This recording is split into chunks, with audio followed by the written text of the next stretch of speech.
Les législatives, il y aura les élections municipales, régionales, on sera vigilant.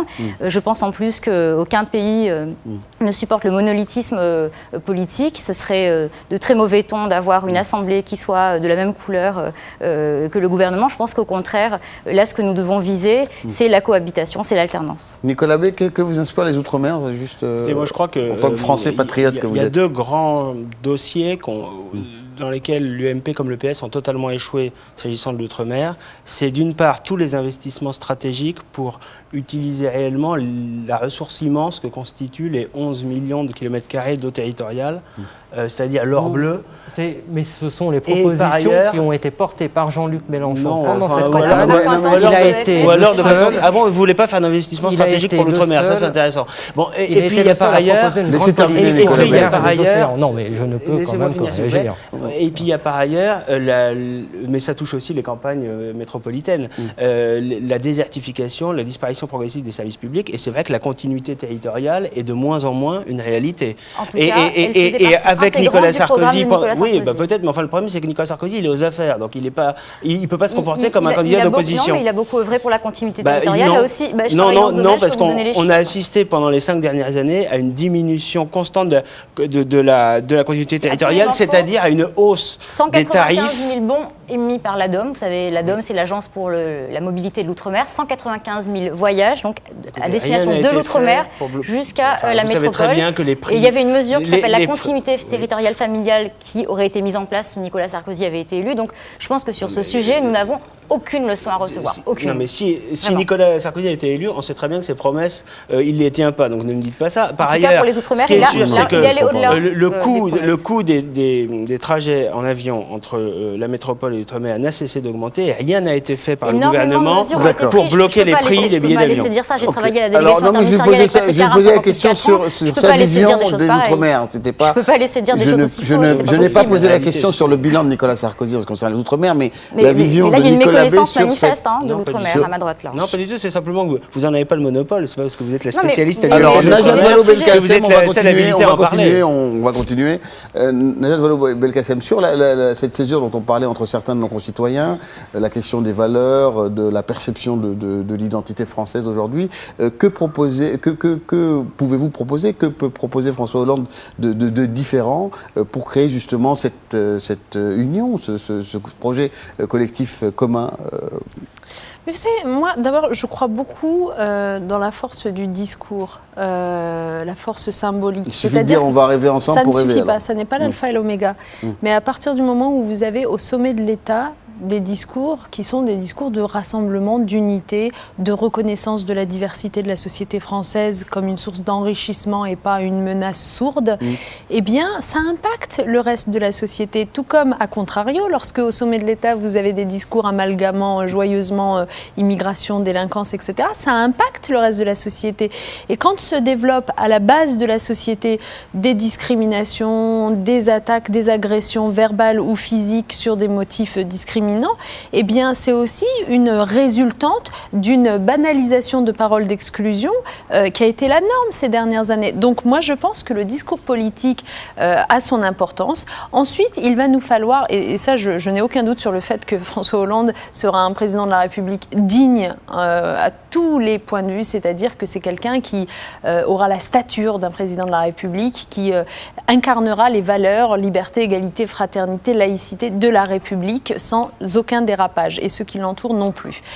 Ensuite, à côté du discours, il y a les faits, les mesures que l'on prend. Nous sommes décidés à lutter avec la plus grande fermeté contre toutes les discriminations. On a par exemple un peu évoqué pendant la campagne la question des relations entre la police et les jeunes. On sait bien que, même s'il faut que la police soit présente, et d'ailleurs nous comptons la renforcer pour mettre de la sécurité dans les rues, il y a un problème dans ce pays sur la façon dont un certain nombre de jeunes se sentent harcelés par des contrôles à répétition effectués par les forces de police. Eh bien, nous lutterons contre les contrôles aux faciès, c'est comme ça que nous les appelons, en mettant en place une procédure qui les évite.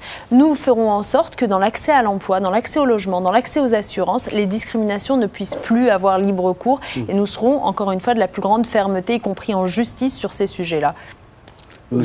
Une anecdote sur ce que Najat Belkacem vient de dire. Je suis député européen, je pense être le seul député européen à faire l'objet de façon systématique de contrôles d'identité à l'égard du Nord. Depuis des années, d'ailleurs... C'est lié à quoi, votre couleur de peau? Je me pose la question. Vous êtes en jean basket ou pas? Mais ce qui est incroyable, c'est que je sois en jean basket ou en costume, je me fais arrêter par les mêmes policiers et les mêmes douaniers depuis des années. Bon, d'ailleurs, une plainte est engagée, enfin j'en dirai pas davantage, puisque je suis entravé dans l'exercice de mon mandat. Mais cela illustre bien, effectivement, sur ces valeurs de la République qui ont été abîmées au cours de ces 5 dernières années. Liberté, égalité, fraternité. Il y a un travail immense à faire pour redonner de la vie à ces valeurs. Sans être très longue là-dessus, moi je peux dire que la lutte contre les discriminations n'appartient pas à la gauche. Durant le quinquennat de Nicolas Sarkozy, notamment la délégation interministérielle pour l'égalité des chances des Français d'outre-mer, un véritable travail de lutte contre les discriminations a été mené notamment par Patrick Caram, et vous le savez puisqu'il était venu présenter tout cela, notamment en partenariat avec SOS Racisme, une politique de testing, une politique de sanctions.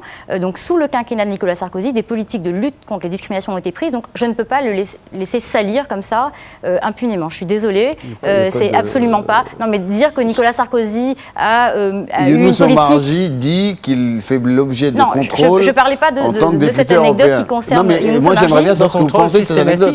Et j'aimerais bien savoir ce que pense Nicolas Bay de cette anecdote. Je pense effectivement que c'est navrant, que ça n'honore absolument pas la France, que Younous Margy, député au Parlement européen. Par rapport à moi, mais en revanche, c'est que si je il faut arrêter de tout mettre sur les épaules de Nicolas Sarkozy. Voilà, c'est ce que je voulais dire. Dans les quartiers pour les autres, ce n'est pas de la faute de Nicolas Sarkozy non plus. Je veux dire, il a quand même eu une politique volontariste de lutte contre la discrimination. Dans ce domaine comme dans tous les autres, Nicolas Sarkozy a dit et fait tout et son contraire, puisqu'il a été lui le chantre de la discrimination positive, qui est une véritable préférence étrangère. Mais je crois qu'en matière de discrimination, il faut être clair. Il faut arrêter d'avoir une vision à sens unique de ce sujet. Moi, je suis très républicain, très attaché aux valeurs de la République, tout comme Marine Le Pen et le Front National, mais à condition que ce ne soit pas uniquement à sens unique. C'est quoi le sens unique? C'est-à-dire qu'il y a aussi, et vous n'en parlez jamais, dans les quartiers, des Français de souche qui sont victimes de discrimination. Vous ne parlez pas de quartier, là, vous dites qu'il va à la gare du Nord, il va voyager. Voir le racisme anti-blanc, ce sont des réalités aussi. Et ça, vous n'en parlez jamais, c'est ça qui est curieux. Moi, je suis d'accord pour qu'on parle pour que le modèle républicain s'applique, que tout le monde soit traité à égalité, quelle que soit sa couleur de peau, quelle que soit son origine, je suis d'accord, mais arrêtez de parler toujours à sens unique, c'est un peu lassant. Au nom du racisme anti-blanc, dont on peut reconnaître que parfois il existe, vous justifiez les discriminations à l'égard des Français d'origine étrangère? C'est le contraire, je suis en train de vous dire que je suis d'accord pour lutter contre toutes les discriminations et pas seulement comme vous, une partie d'entre elles. Voilà, c'est ça la différence. Juste un dernier mot en 2 minutes puisqu'on termine. Un discours qui ne soit pas à géométrie variable en fonction du type de Français auquel vous vous adressez. Pour aller au fond du problème, je crois aussi qu'il n'y aurait pas ces problèmes de discrimination s'il n'y avait pas eu, au cours des dernières décennies, une immigration massive que la France ne pouvait absolument pas supporter, ni sur le plan de l'identité, ni sur le plan de la sécurité, ni sur le plan de l'économie. Puisqu'on a terminé sur le sujet des discriminations, de la droitisation, parce que c'est en filigrane ce qu'on reproche à Nicolas Sarkozy, je voudrais rappeler qu'il est le président qui a nommé la première garde des Sceaux d'origine maghrébine.